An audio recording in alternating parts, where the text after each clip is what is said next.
Good morning, dear students. How are you all? I hope you all are in a pink health. Today we will start a new chapter that is Flying Together. This chapter has been taken from Panchatantra Stories. It has been written by Shiv Kumar. But before starting the lesson, we have to see some of the questions which has been raised by the writer. Writer ने हमें दो questions दिए discuss करने के लिए, हमें उन्हें वो पहले देखना है.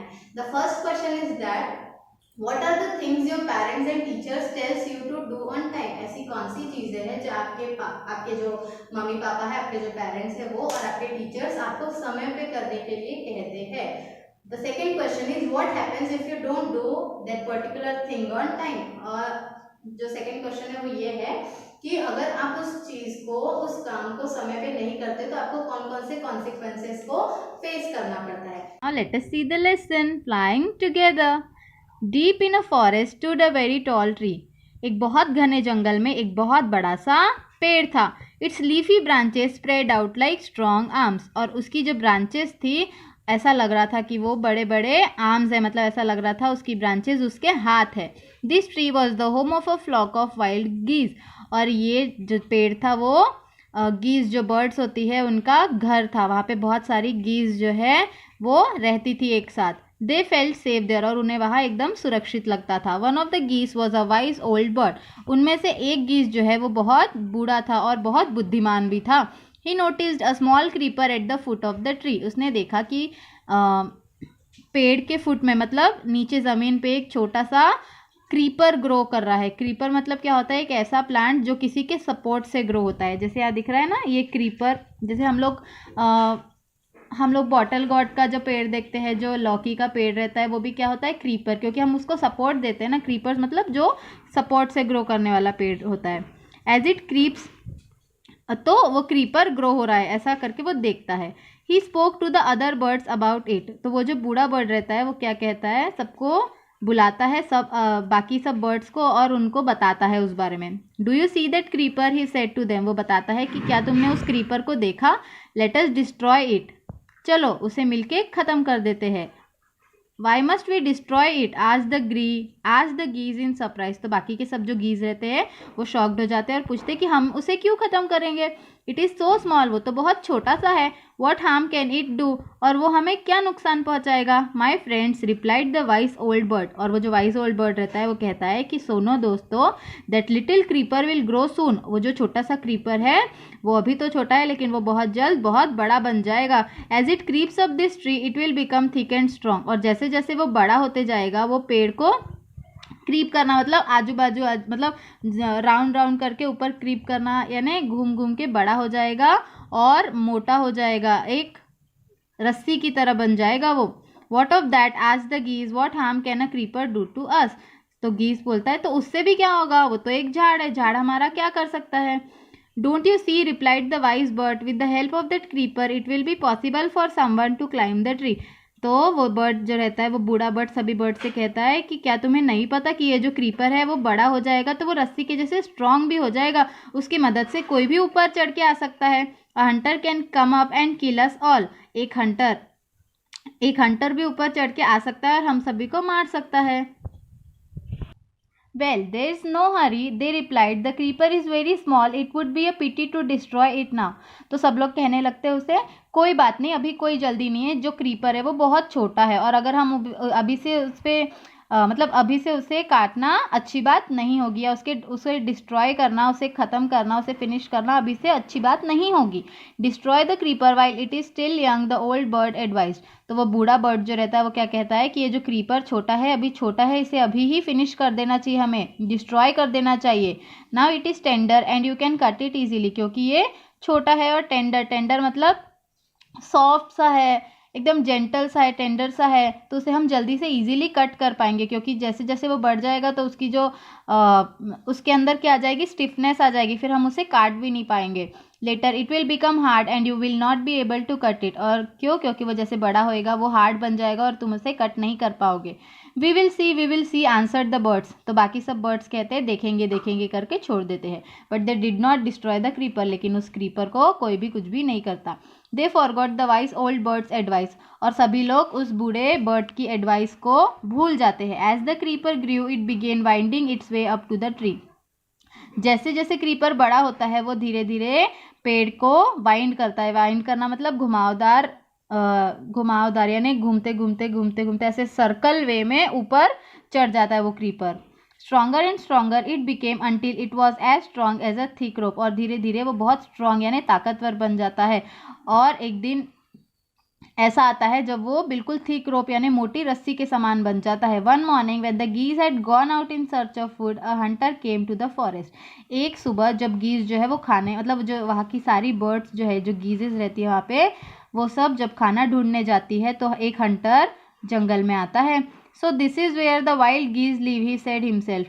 वो खुद से कहता है कि चलो यहाँ पे कौन रहती है, वाइल्ड गीज जो है वो यहाँ पे रहती है। When they come back in the evening, I shall catch them. जब वो शाम को आएगी तो मैं उन्हें पकड़ लूँगा।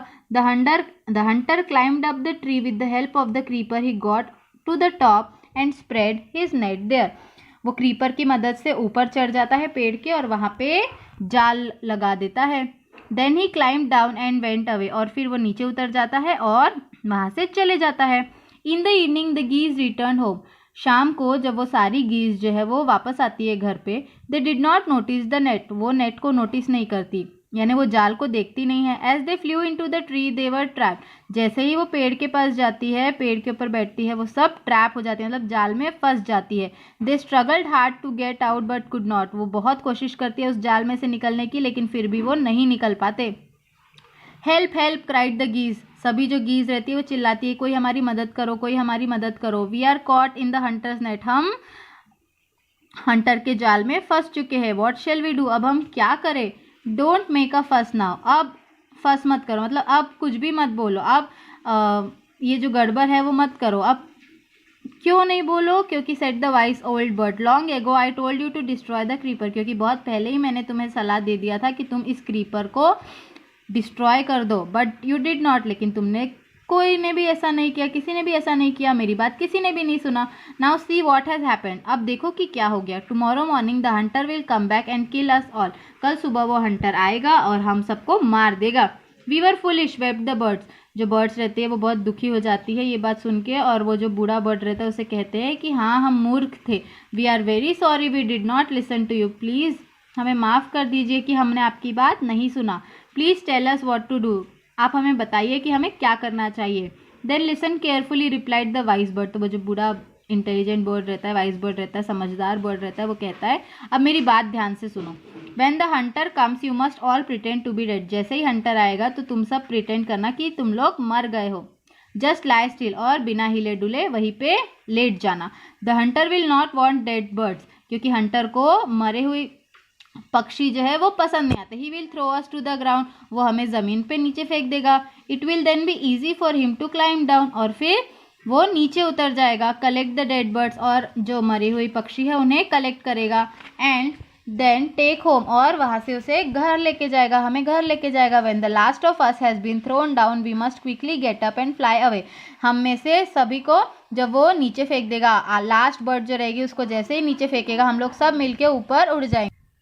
When the last of us has been thrown down, we must quickly get up and fly away. हमें जब सबको नीचे फेंक देगा तो हम उठेंगे और वहाँ से उड़ जाएंगे। In the morning, the hunter came to the tree and climbed up. सुबह हंटर आता है और उस पेड़ पे चढ़ जाता है। He looked at the geese in the net. वो देखता है कि सारी जो गीज है वो जाल में फंसी हुई है और मर गई है। They are all dead. वो सब मरी हुई है। He muttered to himself. वो अपने आप में बड़बड़ाने लगता है। He threw them out of the net one by one. वो एक के बाद एक सबको नीचे फेंकने लगता है, क्योंकि वो उतनी सारी बर्ड्स को तो पकड़ के नीचे नहीं ला सकता था। The birds lay still until the last one had been thrown. वो बर्ड्स जो है वो बिना हिले डुले नीचे गिर जाती है और ऐसा प्रिटेंड करती है, ऐसा दिखावा करती है कि वो सच में मर चुकी है। They all at once they got up, flapped their wings and flew away. तो जैसे ही सारी बर्ड्स को वो नीचे फेंक देता है और नीचे उतरने की कोशिश करता है, वहाँ से पेड़ में से सभी बर्ड्स जो है वो एक साथ उठती है और अपने पंख को फड़फड़ाते हुए वहाँ से उड़ जाती है। The hunter was taken by surprise, और हंटर जो है वो शॉक्ड हो जाता है। From the top of the tree he watched all the geese fly away. वो पेड़ के ऊपर से देखता है सभी पक्षियों को वहाँ से उड़ते हुए। I hope you have understood the lesson. What are the morals we learn from this story?